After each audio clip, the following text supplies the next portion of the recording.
कुशल कारीगरों और शिल्पकारों के कौशल विकास के लिए आज से प्रधानमंत्री विश्वकर्मा योजना शुरू हो गई है। मुख्यमंत्री मनोहर लाल के ओएसडी वीरेंद्र सिंह ने विश्वकर्मा योजना में शामिल कारीगरों और शिल्पकारों को सराय गांव में सम्मान भी दिया। सराय औरंगाबाद गांव में भाजपा चुनाव प्रबंधन प्रकोष्ठ के प्रदेश सह संयोजक विजेंद्र दलाल ने कार्यक्रम का आयोजन किया था। ग्रामीणों को संबोधित करते हुए ओएसडी वीरेंद्र ने कहा कि परंपरागत कौशल को बढ़ावा देने के लिए योजना शुरू की गई है। उन्होंने कहा कि पीढ़ियों के ज्ञान और गुजा को निखारने के बारे में पहले किसी ने नहीं सोचा था, लेकिन प्रधानमंत्री ने विश्वकर्मा योजना इस वर्ग के लिए वरदान साबित होगी। सराय औरंगाबाद गांव की शिव धर्मशाला में ग्रामीणों ने प्रधानमंत्री नरेंद्र मोदी का जन्मदिन केक काटकर मनाया। गांव के बुजुर्गों और महिलाओं ने केक काटकर प्रधानमंत्री के स्वास्थ्य और लंबी उम्र की कामना की। ग्रामीण बुजुर्ग महिलाओं के साथ सीएम के ओएसडी वीरेंद्र और भाजपा चुनाव प्रबंधन प्रकोष्ठ के प्रदेश सह संयोजक विजेंद्र दलाल ने त्रिवेणी लगाकर पर्यावरण की रक्षा का संदेश भी दिया। इस दौरान वीरेंद्र सिंह ने भाजपा कार्यकर्ताओं से सरकार की योजनाओं के लाभार्थियों से संवाद करने का संदेश भी दिया। उन्होंने कहा कि लोगों को सरकार की योजनाओं का फायदा मिल रहा है और 2024 में भी भाजपा अच्छे मार्जिन से सीट जीतकर सरकार बनाएगी।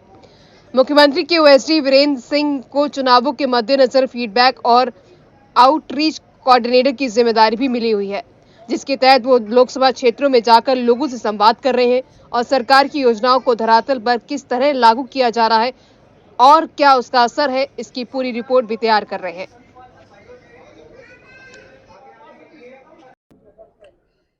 आज सबसे पहले तो मैं सभी को माननीय नरेंद्र मोदी जी के जन्मदिन की सबको शुभकामनाएं प्रेषित करता हूं। और दूसरी बात, आज इस गांव में हम आए हैं तो पूरा गांव, आज पूरी माताएं बहनें, पूरा गांव एक तरह से एकत्रित हुआ है, तो ये खुशी ये देखते बढ़ती है। और अपने नेता के प्रति जो एक सम्मान और श्रद्धा जो होती है, तो वो यहाँ पर इस गांव में मुझे देखने को मिले।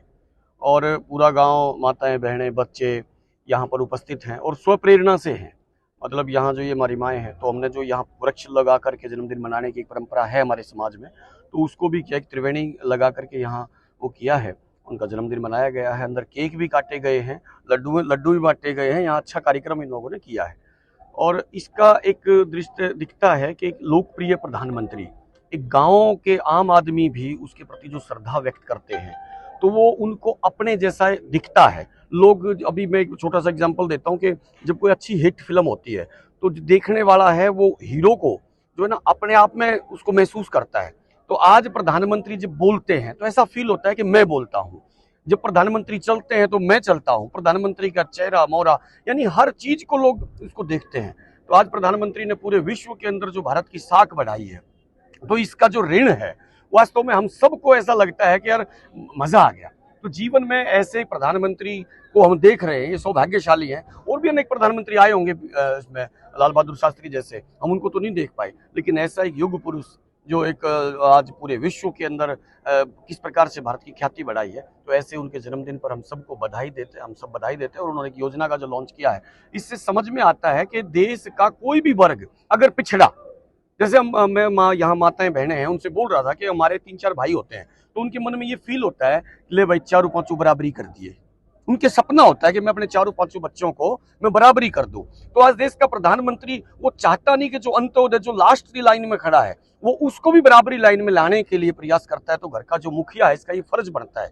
तो किस प्रकार की भावना से, परिवार की भावना से वो लोग काम कर रहे हैं। तो ऐसे प्रधानमंत्री के जन्मदिन पर मैं आप सबको बधाई देता हूं। बिल्कुल, ये विश्वकर्मा जो योजना है, स्वाभाविक है, हम सब लोगों को पता है कि जो लोग भूमिहीन हैं, जो लोग कौशल है जिनके पास, और परंपरागत कौशल है, यानी आज आप ये देखिए, और ये दुर्भाग्य देखिए, बीच में भारत ने किस प्रकार से किया कि हमारी पीढ़ियों के जो ज्ञान और गुण जो थे हमारे बीच में, उनके निखार कभी सोचा ही नहीं किसी ने।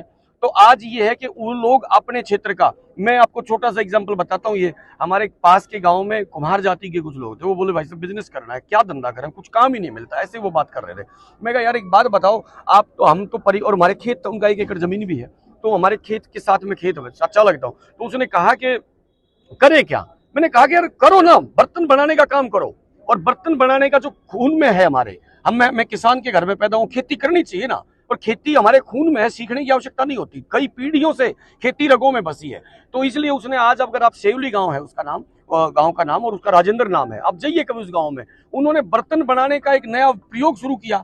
और मशीनों से बर्तन बनाने का काम करते हैं वो, और वो चाहते हैं कि प्लास्टिक खत्म होना चाहिए। वो चाहते हैं कि मेरी माटी, देश की माटी, लोगों के रोज वो उसने जैसे बताने के कुल्हड़ में चाय पीना केवल इसलिए नहीं कि हम मिट्टी के, हम देश की माटी को चूमते भी हैं। इस प्रकार के स्लोगन के साथ वो लोग काम करते हैं। तो अपने जो परंपरागत बिजनेस को छोड़ के हम इधर उधर की बातें करते हैं, इधर उधर की आईनी परंपरागत छोड़ दिया, इसलिए विनाश।